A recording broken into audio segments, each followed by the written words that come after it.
Halo para pendengar, dimanapun kalian berada, balik ke channel Gary Christopher. Oke, dalam video kali ini gue akan kembali membahas tentang LN Isekai Digit.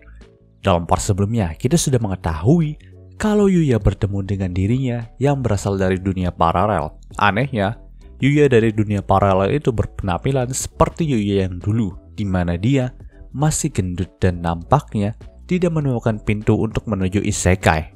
Tapi ironisnya, dia juga mengaku walaupun memiliki penampilan seperti ini, dia memiliki keluarga yang sangat menyayanginya. Itu sangat bertolak belakang dengan Yuya yang menjadi MC kita sekarang, teman-teman. Namun sayangnya, keluarga yang dicintai sama Yuya paralel itu dibasmi sama laki-laki bertopeng yang katanya akan menguasai dunia milik Yuya MC kita juga. Di saat terakhir, kita juga diperlihatkan kalau Yuya paralel itu dibunuh sama laki-laki bertopeng tadi. Dalam part kali ini, panel cerita pun berpindah ke karakter Miyu dan Kanade Utamori. Saat itu dalam kantor Star Production, keduanya pun tidak sengaja bertemu. Lalu mereka pun saling bertukar kabar masing-masing. Dikatakan, Miyu sedang mengerjakan pemotretan untuk sampul majalah, sedangkan Kanade itu baru saja selesai dengan pekerjaannya yang ada di Akademi Ousei. Nah, di sini Miyu itu cukup penasaran dengan pekerjaan Kanade yang ada di Akademi Ousei, jadi dia pun langsung menanyakannya.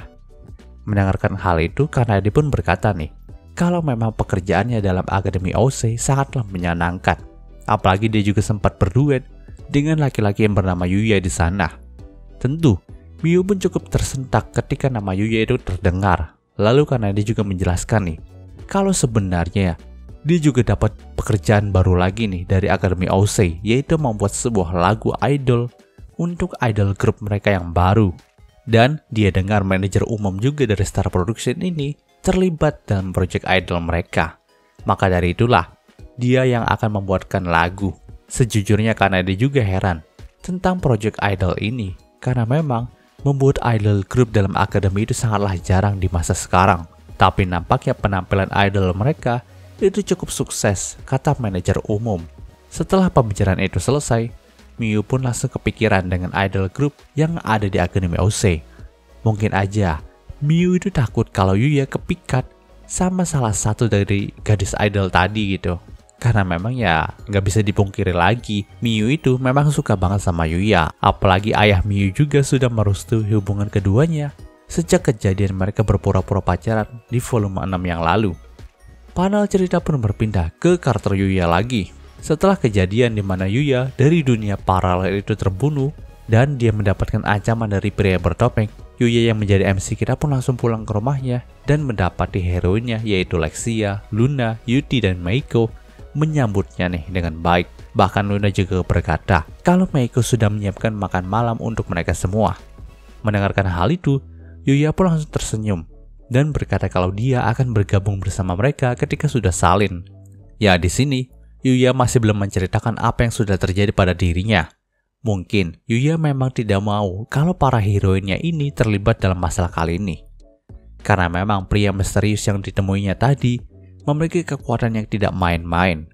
Dia bisa membunuh Yuya paralel dengan hanya sekali serang saja, padahal Yuya MC kita sendiri sangat kesulitan pas waktu menghadapi Yuya paralel.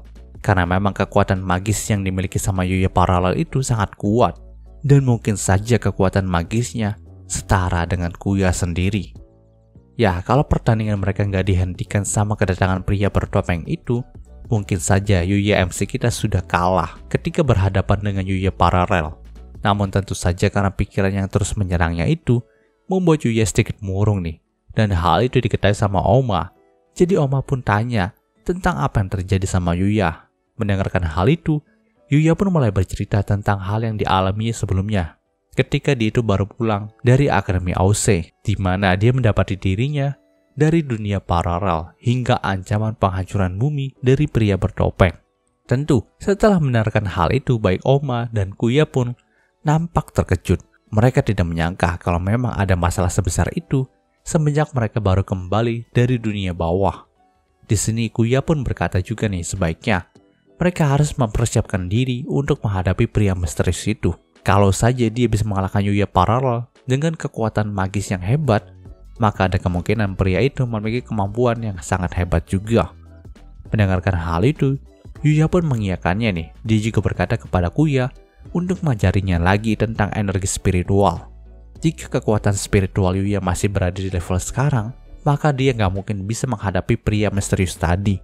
Bahkan, dengan kekuatan otoritas ilahi yang dia miliki saja, itu masih belum cukup menghadapi kekuatan spiritual dari Yuya paralel. Jadi dia ingin kekuatannya lebih daripada ini. Di sini, Kuya pun langsung menghela nafasnya nih. Tapi dia pun juga bertekad untuk melindungi dunia yang ditempati sama keturunannya. Setelah itu dia pun berkata, kalau mungkin saja mereka akan meminta bantuan dari Reimei lagi. Karena mereka juga perlu tahu tentang siapakah pria misterius yang sedang mengancam bumi. Reimei telah hidup selama beribu-ribu tahun. Maka pastinya dia juga punya petunjuk mengenai pria bertopeng itu. Sekalian juga, mungkin mereka bisa minta bantuan sedikit nih untuk melatih Yuya di dunia bawah. Panel cerita pun berpindah ke isekai, tepatnya ke karakter Suzakuren dan komplotannya yang sudah mengkhianati para Holy. Saat itu Suzakuren dan para Holy pengkhianat pun sudah sampai di suatu kota dalam isekai. Dengan tegas di sini mereka pun berdiri di tengah-tengah masyarakat. Lalu salah satu dari mereka pun mengirimkan sebuah sihir pemancar yang secara otomatis memperlihatkan gambar Suzakuren yang hendak berbicara di atas langit. Ya, konsep sihir pemancar yang digunakan itu seperti siaran TV langsung teman-teman. Kayak live streaming gitulah. Dan dalam siaran itu Suzakuren pun berkata kalau dia sudah muak menjadi Holy yang terus melindungi manusia. Tapi para manusia itu terus mengeluarkan emosi negatif yang nantinya akan tumbuh menjadi kekuatan bagi evil. Dia tidak suka usaha yang telah mereka jalani sebagai Holy itu malah disia-siakan oleh para manusia yang tidak tahu berterima kasih. Maka mulai sekarang, mereka para Holy yang sudah berkhianat akan mengatur emosi para manusia yang ada. Bila saja ada yang keberatan, maka mereka juga nggak akan segan-segan membunuhnya. Nah, nggak hanya masyarakat biasa saja yang melihat siaran dari Suzakuren dan komplotannya itu. Tapi siaran itu juga terlihat oleh Iris, Master Kelinci, dan Odis. Tentu mereka bertiga pun cukup kaget dengan pernyataan gila dari Suzakuren. Mereka ingin mengontrol emosi manusia agar tidak berubah menjadi kekuatan evil. Itu adalah hal yang sangat mustahil. Bila mereka melakukannya, itu sama saja dengan menjadikan manusia dalam isekai ini sebagai boneka.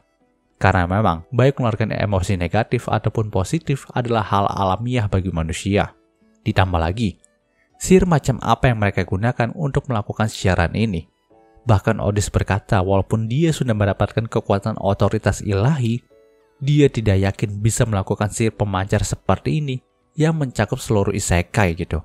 Jadi bisa dibilang nih, kalau kemampuan Suzakuren dan komplotannya itu lebih hebat daripada mereka yang punya otoritas ilahi. Tapi hal itu nggak menurunkan semangat mereka bertiga untuk mengalahkan Suzakuren dan komplotannya. Ini adalah masalah internal para Holy sendiri. Maka sebisa mungkin mereka bertiga juga akan membereskan masalah ini tanpa bantuan dari Yuya. Apalagi ada Gloria juga yang masih ada di pihak mereka. Mereka masih memiliki kesempatan buat menang. Panel cerita pun berpindah ke karakter Owen dan Arnold. Nampaknya mereka berdua juga sedang melihat tentang pengumuman dari Suzakuren. Dan di sini, mereka pun cuma bisa berharap kalau Holy Sword Iris, Master Kelinci, dan Holy lain yang masih tersisa nggak berpihak pada Suzakuren. Karena kalau saja mereka berpihak pada Suzakuren, maka nasib isekai ini sudah tamat. Namun di sini Arnold pun sedikit bergumam, andai saja Yuya ada di sini, maka dia bisa membereskan Suzakuren dengan cepat. Owen pun sedikit mengkoreksi perkataan dari Arnold nih, karena memang Yuya memiliki dunianya sendiri yang harus dia lindungi. Dan masalah kali ini terpicu karena para Holy yang berkhianat. Jadi nggak mungkin kan mereka terus mengandalkan Yuya untuk mengurusi setiap permasalahan yang ada di dunia mereka sendiri. Panel cerita pun berpindah ke ruangan yang disebut penciptaan dunia. Saat itu ada sosok kucing putih yang mungkin dianggap sebagai makhluk tertinggi alam semesta sedang melihat beberapa dunia yang ada nih. Tapi pandangannya pun teralihkan ketika dia melihat kalau bumi dan dunia bawah itu tidak memiliki pembatas lagi. Dan cerita di part ini pun berakhir. Oke, mungkin segitu pembahasan singkat untuk Isekai Digitnya kali ini. Jika kalian suka video ini, jangan lupa untuk like, comment, dan subscribe, dan juga share agar gue lebih semangat lagi dalam membuat video dalam channel ini. Terima kasih telah mendengarkan sampai detik ini. Gue Greg Christopher, signing off.